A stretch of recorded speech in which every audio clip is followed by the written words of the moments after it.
Hello students, कैसे हो? आज एक और नए टॉपिक में आपका स्वागत है। इकोलॉजी का बहुत इम्पोर्टेंट टॉपिक जो प्रोडक्टिविटी के नाम से है इकोसिस्टम में, आज इसको डिस्कस करेंगे। प्रोडक्टिविटी क्या होती है? एनर्जी फ्लो वाला आपने लेक्चर देखा होगा तो प्रोडक्टिविटी और अच्छे से समझ में आएगी। आ जाइए प्रोडक्टिविटी को समझते हैं क्या होती है।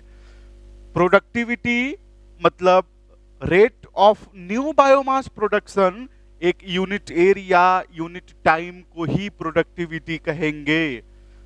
सिंपल सी भाषा में अगर मैं आपको समझाऊं तो मान के चलिए कि एक बहुत बड़ा ग्रासलैंड और इसके अंदर मैंने एक यूनिट एरिया ले लिया। मैंने बोला 10 मीटर स्क्वायर का एरिया और मैंने 1 साल का टाइम ले लिया। और इसके अंदर कितनी प्रोडक्शन हो रही है, इसके अंदर कितनी प्रोडक्शन हो रही है, वही प्रोडक्टिविटी कहलाएगी। मतलब कि यूनिट एरिया और यूनिट टाइम में कितना नया बायोमास बना, वही प्रोडक्टिविटी कहलाती है। दूसरा पॉइंट कि प्रोडक्टिविटी दो प्रकार की होती है, प्राइमरी प्रोडक्टिविटी और सेकेंडरी प्रोडक्टिविटी। प्रोड्यूसर ने कितना बनाया, प्राइमरी प्रोडक्टिविटी कहलाती है, और कंज्यूमर ने कितना बनाया, सेकेंडरी प्रोडक्टिविटी कहलाएगी। रिपीट करता हूं, ध्यान से सुनना कि प्रोड्यूसर लेवल की जब बात होगी तो प्राइमरी प्रोडक्टिविटी की बात होगी। सीधा सीधा मतलब यह है कि प्रोड्यूसर ने कितना बनाया, प्राइमरी प्रोडक्टिविटी, और कंज्यूमर ने कितना बनाया, सेकेंडरी प्रोडक्टिविटी। अगला पॉइंट, हमारा प्राइमरी प्रोडक्टिविटी दो प्रकार का होता है, एक जीपीपी और एक एनपीपी। जीपीपी का मतलब ग्रॉस प्राइमरी प्रोडक्टिविटी और एनपीपी का मतलब होता है नेट प्राइमरी प्रोडक्टिविटी। एक पॉइंट और याद करना है, हम प्रोडक्टिविटी को एनर्जी में भी मेजर कर सकते हैं और मास में भी मेजर कर सकते हैं। एनर्जी किलो कैलोरी एनर्जी में हो गया, अगर मास की मैं बात करूं तो ग्राम केजी मास में हो गया।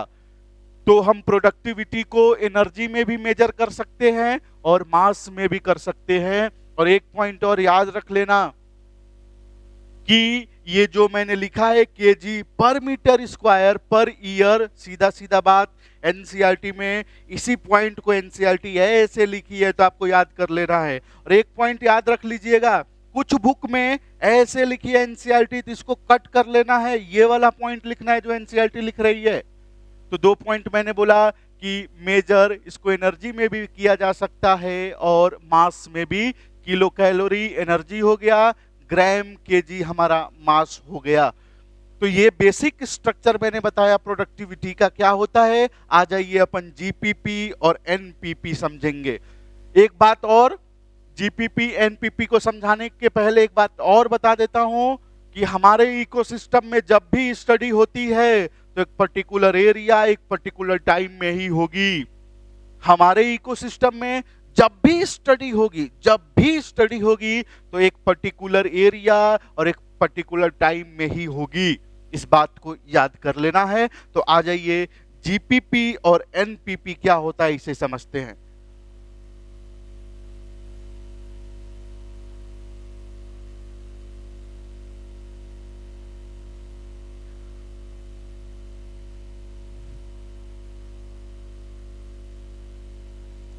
ये रहा प्लांट, ये रहा हमारा प्रोड्यूसर,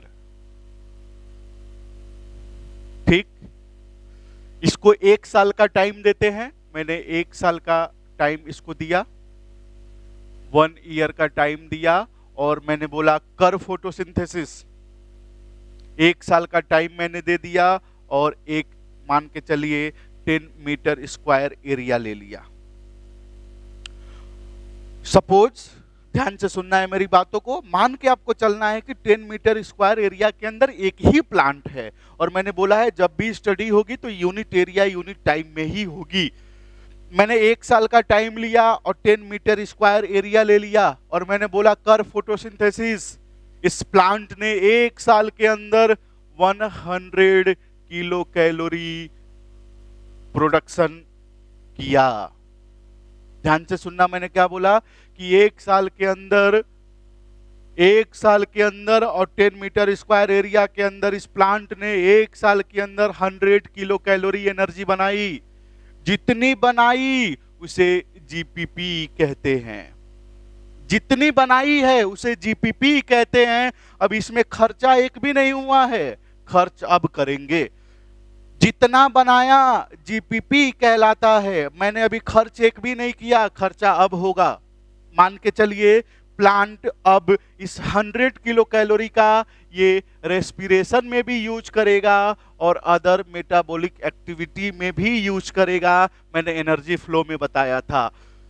मान के चलिए कि रेस्पिरेशन और अदर मेटाबॉलिक एक्टिविटी में इसने 90 किलो कैलोरी एनर्जी यूज कर दिया। अब इसके पास कितना बचा? तो आपने कहा कि सर 10 किलो कैलोरी। खर्चा करने के बाद जितना बचा, खर्चा करने के बाद जितना बचा वो एनपीपी कहलाता है। एनपीपी कहलाएगा, नेट प्राइमरी प्रोडक्टिविटी। अगला पॉइंट ध्यान से सुनना है। क्वेश्चन, हमारा कंज्यूमर, हमारा एनिमल जीपीपी को खाएगा कि एनपीपी को? तो हमारा एनिमल एनपीपी को खाएगा। तो आ जाइए एक एनिमल बनाते हैं। ये रहा हमारा T2, ये हमारा T1 हो गया और ये हमारा T2। बहुत प्रिय डायग्राम,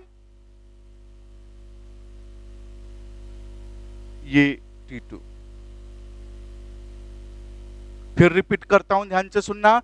जितना बना 1 साल के अंदर जीपीपी कहलाता है और रेस्पिरेटरी और अदर मेटाबॉलिक एक्टिविटी में यूज होने के बाद जितना बचा एनपीपी कहलाएगा। दूसरा पॉइंट ध्यान से सुनना है। मैंने आपसे क्वेश्चन पूछा कि हमारा T2 किसको खाएगा? तो आपने कहा एनपीपी को खाएगा। आ जाइए T2 को ये एनर्जी भिजवाते हैं। कितना भिजवा दे? 6 भिजवा दे, 7 भिजवा दे, 8 भिजवा दे? चलिए आपकी ना हमारी, मैं T2 को 8 किलो कैलोरी दे देता हूं। जितना T2 के पास गया है जीएसपी कहलाता है, ग्रॉस सेकेंडरी प्रोडक्टिविटी, जीएसपी कहलाएगा। अब T2 भी तो इसमें से खर्चा करेगा। मान के चलिए T2 ने रेस्पिरेशन में यूज किया और अदर मेटाबॉलिक एक्टिविटी में यूज किया। रेस्पिरेशन और अदर मेटाबॉलिक एक्टिविटी में यूज करने के बाद जितना बचा वो एनएसपी कहलाता है, मतलब नेट सेकेंडरी प्रोडक्टिविटी। रिपीट कर रहा हूं, ध्यान से सुनना। प्लांट ने जितना बनाया जीपीपी और रेस्पिरेशन और अदर मेटाबॉलिक एक्टिविटी में यूज करने के बाद जितना बचा एनपीपी। प्रोड्यूसर ने जितना लिया, अभी खर्चा एक भी नहीं है, प्रोड्यूसर ने जितना लिया जीएसपी कहलाता है, ग्रॉस सेकेंडरी प्रोडक्टिविटी। और ग्रॉस सेकेंडरी प्रोडक्टिविटी में से प्रोड्यूसर रेस्पिरेशन और अदर मेटाबॉलिक एक्टिविटी में खर्च करेगा। उसके बाद जो बचा एनएसपी कहलाता है, मतलब नेट सेकेंडरी प्रोडक्टिविटी। मान के चलिए मैंने बोला 10 किलो कैलोरी में से T2 ने 8 किलो कैलोरी लिया है। यहां पे कितना बच गया? 2 किलो कैलोरी। अरे जितना बचा यहां पे ये एनसीपी कहलाता है। एनसीपी का मतलब नेट कम्युनिटी प्रोडक्टिविटी। तो हमारी एनसीईआरटी हमसे ये कुछ बात कह रही थी जिसको मैंने आपसे कह दिया। एक पॉइंट और ध्यान से सुनना, एक पॉइंट और आपको ध्यान से सुनना है एकदम।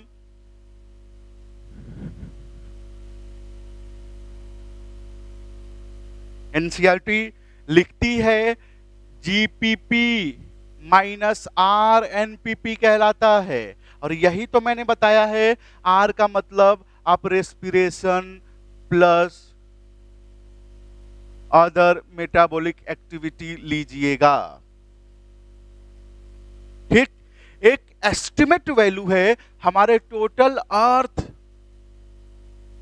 हमारा जो टोटल अर्थ है उसका 70% हिस्सा ओशियन वाला है और 30% हिस्सा लैंड